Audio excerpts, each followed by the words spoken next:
HIJKLMNOP QRSTUV WX, Y and Z. Do you know your ABC of how to tell a story? Tell me more, tell me now. If you don't know, then let me tell you how. Hi, this is Rituparna Ghosh and I'm the founder of Your Story Bag, a storytelling training and consulting company that really tickles the story bones of every audience, helping them harness the power of stories or become storytellers themselves.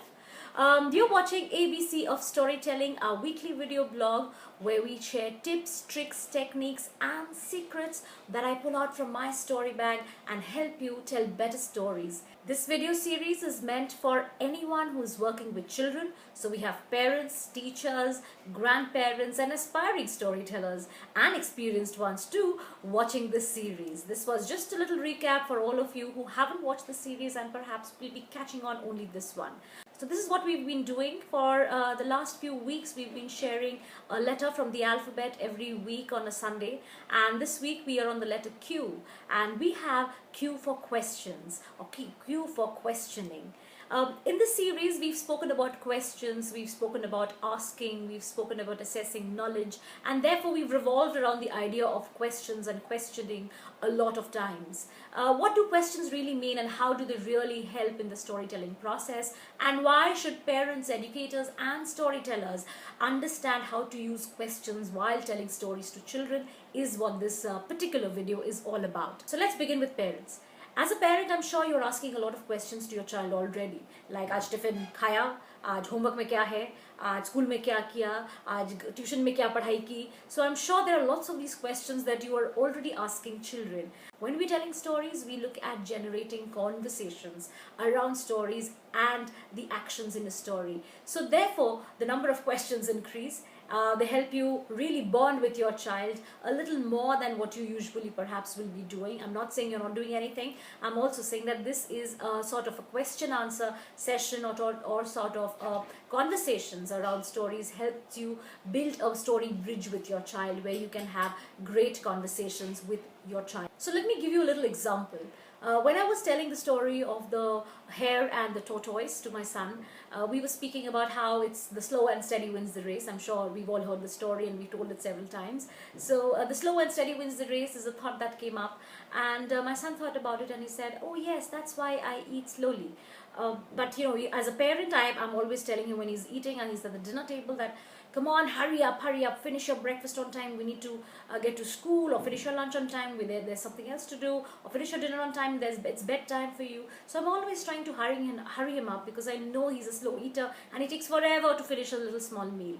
So here I am asking him to hurry up, but there's a story which tells him slow and steady wins the race. So these two points really caused a lot of conflict in him. So he came up with that question that, Mama, why am I being asked to hurry up when there's a story which already says this, that a slow and steady wins the race? That look at the tortoise. Questions are therefore good because then I use the story as an example to talk about which are the races that he should perhaps try hard to win or to do faster than what he's already doing. Which race matters, which race doesn't matter. Is there a race to finish his homework or to finish his classwork? So even if there are mistakes, or is it important to really run very fast, or do I want him to win every race every single time? When is it important to be really slow for that matter? Is it important to really gobble up your food and gulp it down, or is it important to chew it and then gulp it down? Eat it at a pace when it's all comfortable and it's good and healthy for you. So we use a story, we use these questions, we ask several questions to each other so that we unravel the mystery of a story. So remember, simple stories can be complex. Stories are like jigsaw puzzles in our head, you know, and when you have a question, it's like a little piece that you've not found. So you try and take it to an adult, you try to take it to a parent. As a child, you will take it to a parent or a teacher or a storyteller if you have that opportunity to go and ask this question. So therefore, it's important for us to acknowledge these questions and use these questions to therefore expand the scope of a story. As an educator, it's very important to acknowledge the questions in a classroom because remember, if you are telling a story, if you're trying to teach through a concept, a story will help will help the children to really do problem solving, critical thinking, reasoning, imagination, creativity, and all such magical things. And therefore it is important for you as an educator to really assess whether the story is working on the child or not.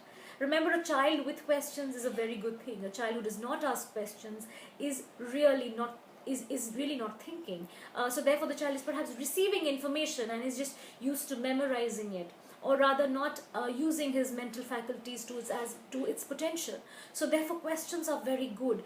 Tell a story, ask children what do they feel about the story, what do they think about the story, what do they think of the plot points, what happened, if there was a problem that was solved, what do they think of the solution.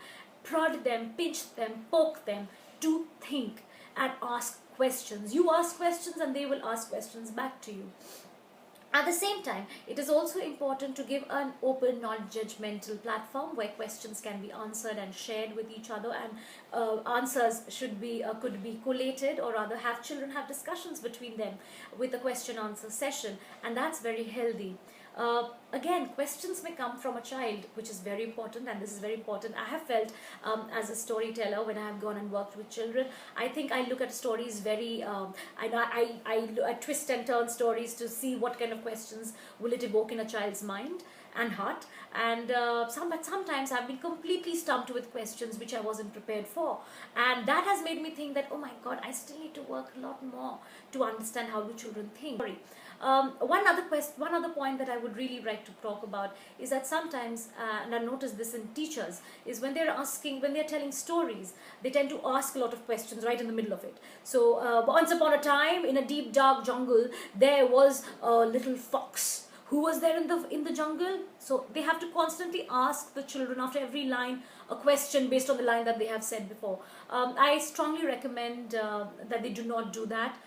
Don't do it, because it breaks the flow of a child who is started to imagine a deep dark jungle and then the little fox and what does the fox look like, and suddenly there's a question.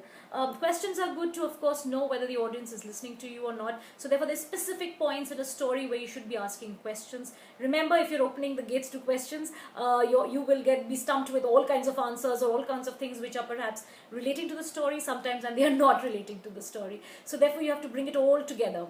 At your story bag, we have a very an extensive question bank that we have, and we pull out questions from that with every story that we tell.